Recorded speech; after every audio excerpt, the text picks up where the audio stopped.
Welcome to V Power News బులెటిన్ల ముందుగా headlines. Renuka Yellamma తల్లి విగ్రహ ప్రతిష్టాపన మహోత్సవంలో పాల్గొన్న ఎమ్మెల్యే ప్రేమ్సాగర్ రావు.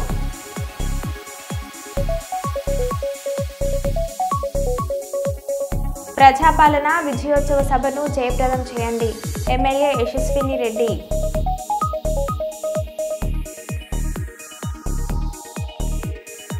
మహారాష్ట్ర ఎన్నికల ప్రచారంలో భాగంగా బల్లార్పూర్ సభకు చేరుకున్న ఆంధ్రప్రదేశ్ ఉప ముఖ్యమంత్రి పవన్ కళ్యాణ్.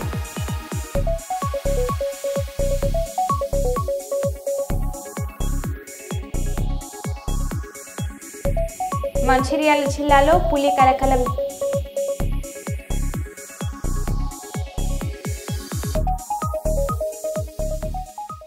ఇక వివరాల్లోకి వెళ్తే, శ్రీశైల దేవస్థాన కార్యనిర్వహణాధికారిగా నియమితులైన శ్రీ ఎస్ఎన్ చంద్రశేఖర్ ఆజాద్ సోమవారం ఉదయం పరిపాలనా భవనంలో అధికార బాధ్యతలను స్వీకరించారు.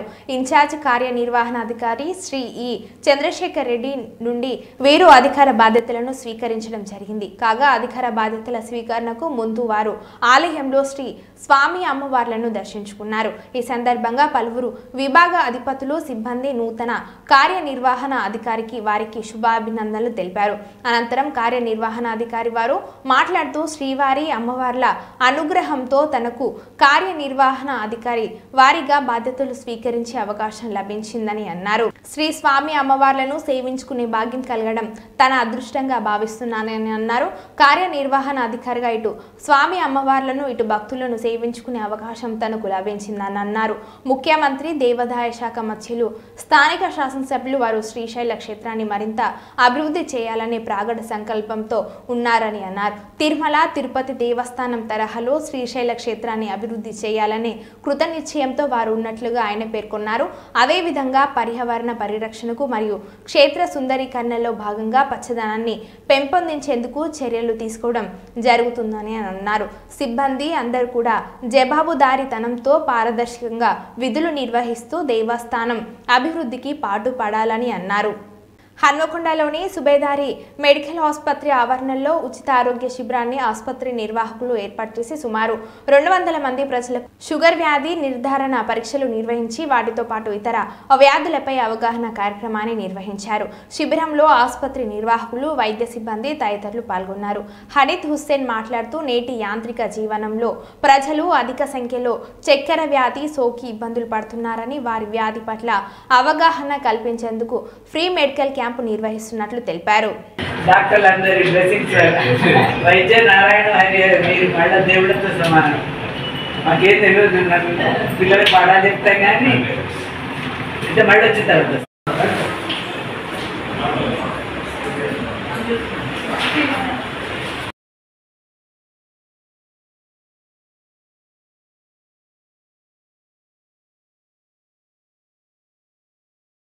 మామూలు పంపిస్తారు. గ్రూపులు నేనే చేయించుకున్నట్టు వాళ్ళందరూ వస్తున్నారు.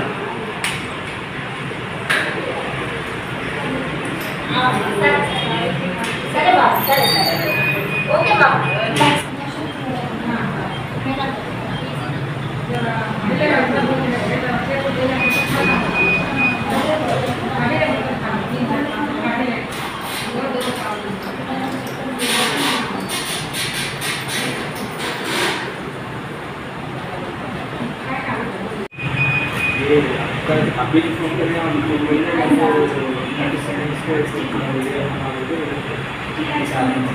बच्चों को लिख के रखने के काम की जरूरत है। ऐसा करने अभी याद आया तो कौन है मेरा नहीं आ रहा आई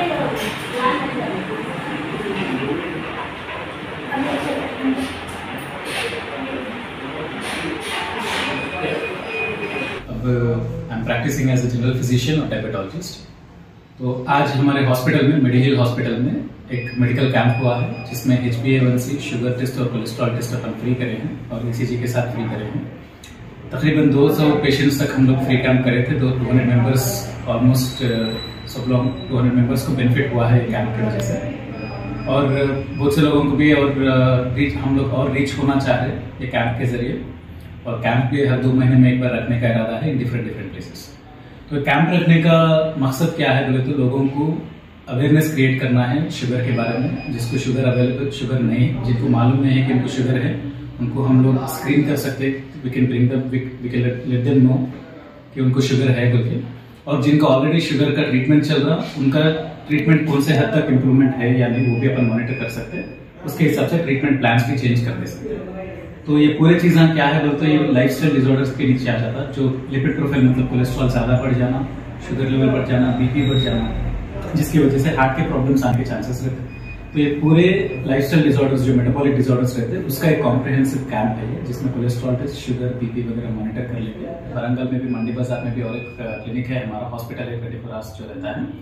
तो वहां पे भी हम लोग हर 3-4 महीने में हमारे कौन सा तो भी एक क्लिनिक में एक कैंप चलते ही रहता, जिससे हम लोग लोगों के खरीद जाते रहते और उन लोगों को हमारी तरफ से बेनिफिट हुए जैसा हम लोग करते रहते हैं। और खासकर ऐसे लोग भी है जो मेडिकल कैंप्स के लिए वेट करने वाले लोग रहते हैं, जिनके पास मनी का कैपेबिलिटी नहीं रहता, उनका ट्रीटमेंट कैसा चल रहा मालूम होने के वास्ते हमेशा आके पूछते भी रहते कि कैंप कब करने वाले। మామనూరు ఎయిర్పోర్టుకు నిధులు విడుదల చేసినందుకు బాణాసంచ కాల్చి సీఎంకు పాలాభిషేకం చేసిన వరంగల్ ఎమ్మెల్యేలు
గ్రూప్ 3 పరీక్షా కేంద్రాన్ని పరిశీలించిన పెద్దపల్లి అడిషనల్ డీసీపీ అడ్మిన్ రాజు. పెద్దపల్లి జిల్లాలో గ్రూప్ 3 పరీక్షలకు అధికారులు పటిష్టమైన ఏర్పాట్లు చేశారు. రెవెన్యూ, పోలీస్, విద్యాశాఖల సమన్వయంతో సర్వం సిద్ధం చేశారు. ఉదయం 8 గంటల నుండి అభ్యర్థులు బారులు తీరారు. గోదావరి నుండి అడిషనల్ డీసీపీ పరీక్ష కేంద్రాలను పరిశీలించారు. వారి వెంట Peddapalli ACP G Krishna, CI Praveen, SI Lakshmanarao పాల్గొన్నారు.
వెనుకబడిన రాయలసీమకు చంద్రబాబు అన్యాయం చేస్తున్నారని వైసీపీ అనంతపురం జిల్లా అధ్యక్షులు అనంత వెంకట్రామరెడ్డి అన్నారు. కర్నూలులో గత ప్రభుత్వం ఏర్పాటు చేసిన లోకాయుక్త, మానవ హక్కుల కమిషన్ కార్యాలయాలను తరలించుకోవడం తగదన్నారు.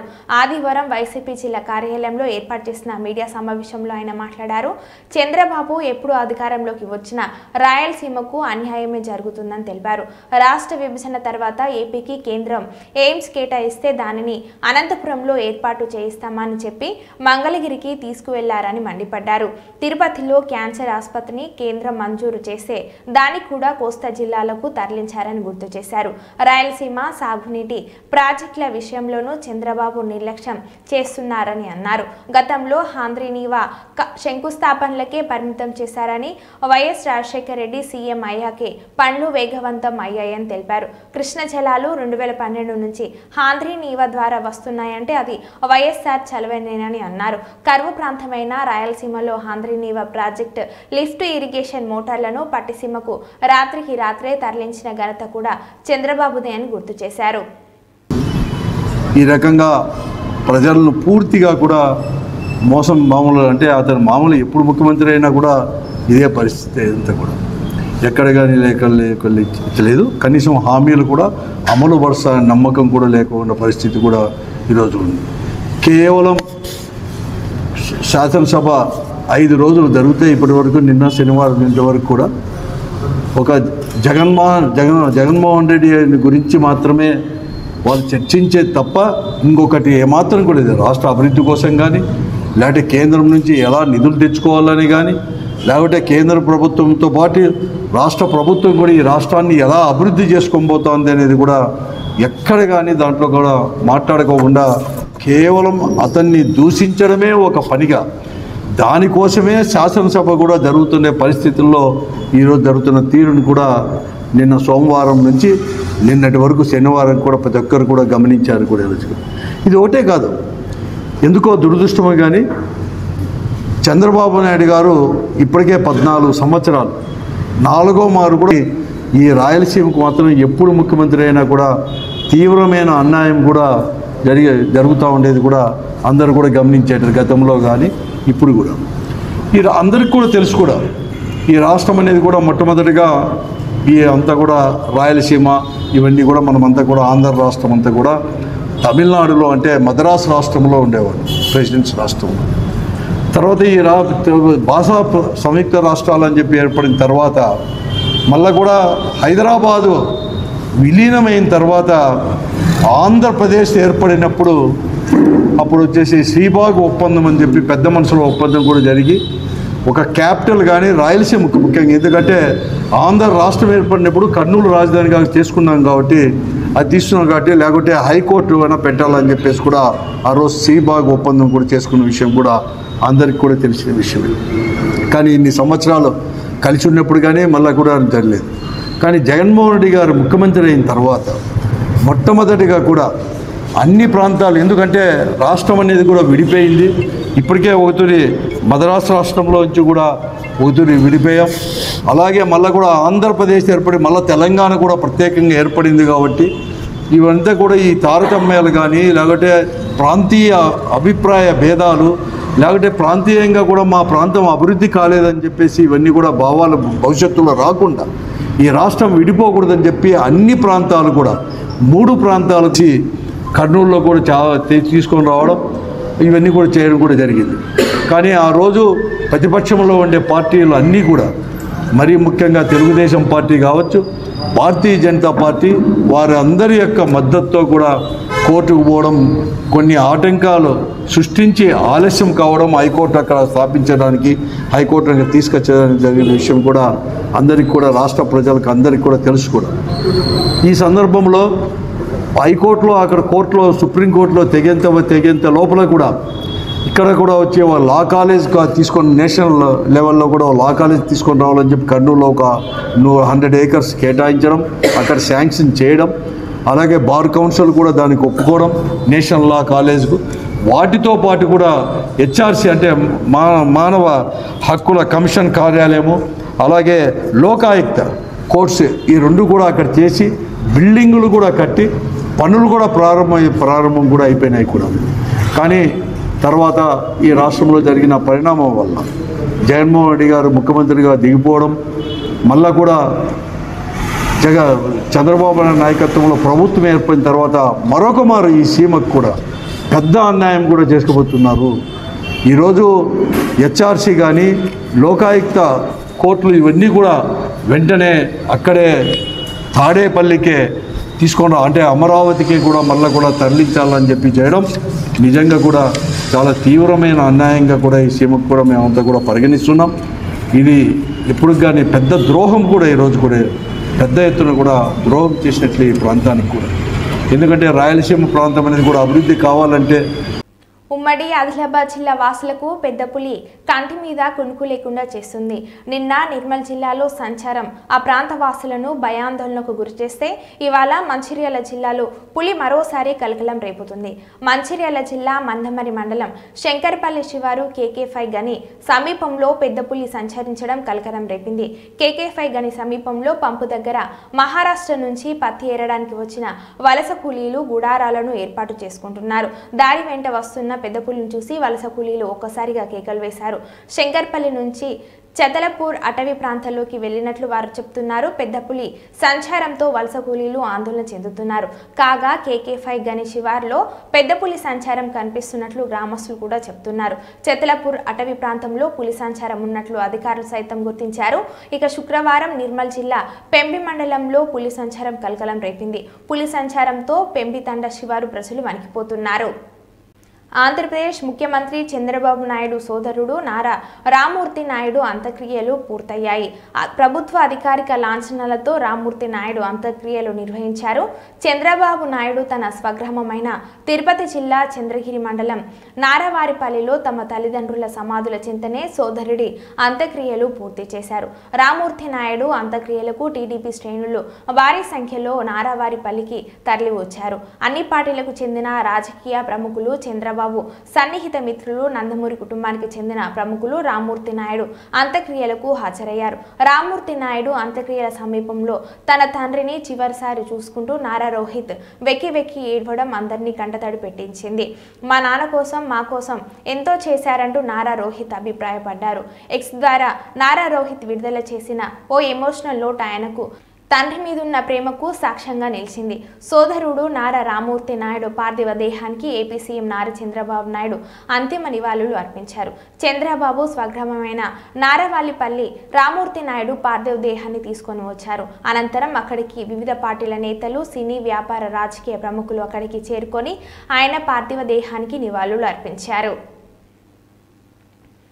మండల కేంద్రమైన జగ్గంపేటలో ఉన్న భావిత ప్రత్యేక అవసరాల పిల్లల వనరుల కేంద్రంలో సోమవారం వాటర్ ప్యూరిఫై అందజేశారు. జగ్గంపేటకి చెందిన పురాణ పండ సత్యనారాయణ మూర్తి హరికుసుమాంబ చారిటబుల్ ట్రస్ట్ వార్షికోత్సవం సందర్భంగా ట్రస్ట్ వ్యవస్థాపకులు పురాణ పండ శేషసాయి శర్మ చేతుల మీదుగా వాటర్ ప్యూరిఫైని అందజేయడం జరిగింది. ఈ సందర్భంగా పాఠశాల మాస్టర్ అప్పన్న పెద్దకాపు మాట్లాడుతూ ట్రస్ట్ సభ్యులు మా వద్దకు వచ్చి ఏమైనా అవసరం ఉందా అని అడగగా తాము వాటర్ శుభ్రత లేకపోవడంతో వాటర్ ప్యూరిఫైర్ను అందజేయడం జరిగిందని, ఇంకా ఎవరైనా దాతలు ముందుకు వచ్చి సహాయం చేయాలని ఆయన కోరారు.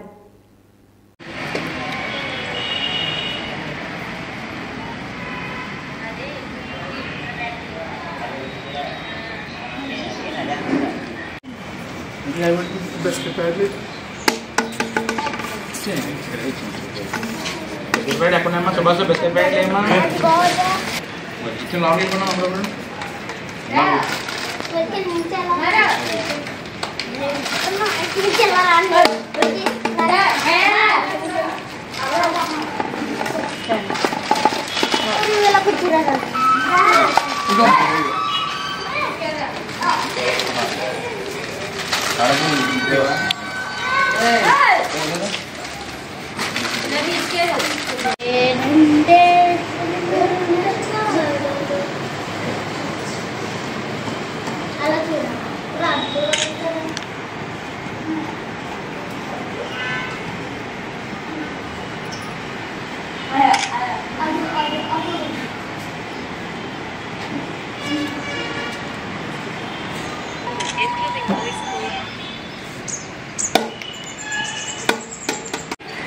ఈరోజు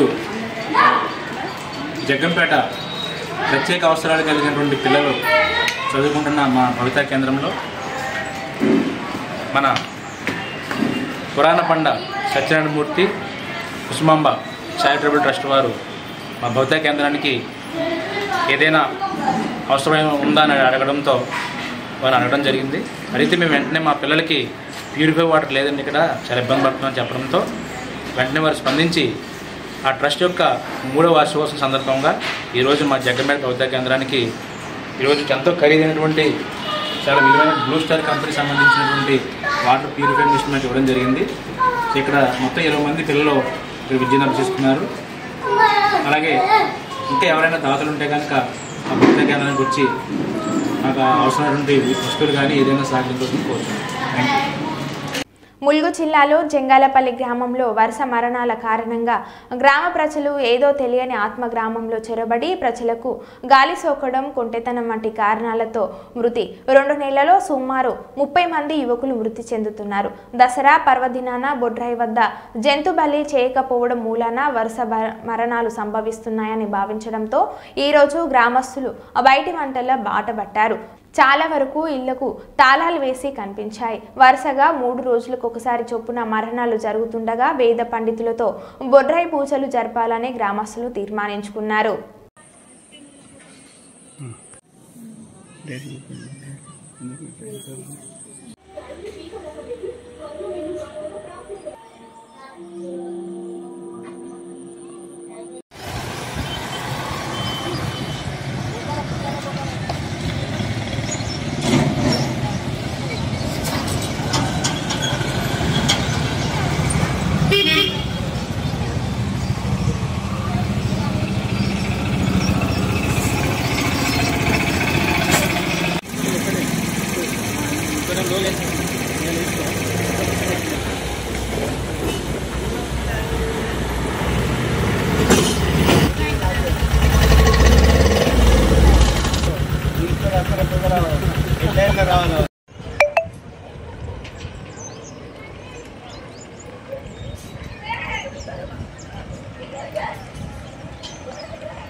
చెప్పిండా ఏగలి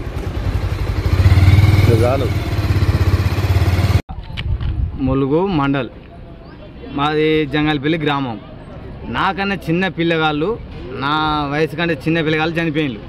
ఇప్పటికీ దసరా అవతల నుంచి ఇప్పటి వరకు 50 మంది చనిపోయినారు అన్న. ఈ ఊరికి ఏమైందో ఏం కదో తెలియదు. కాకపోతే బొడ్రాయి కాడ యాటను కొట్టాలి, అది చేయాలి, ఇది చేయాలన్నారు.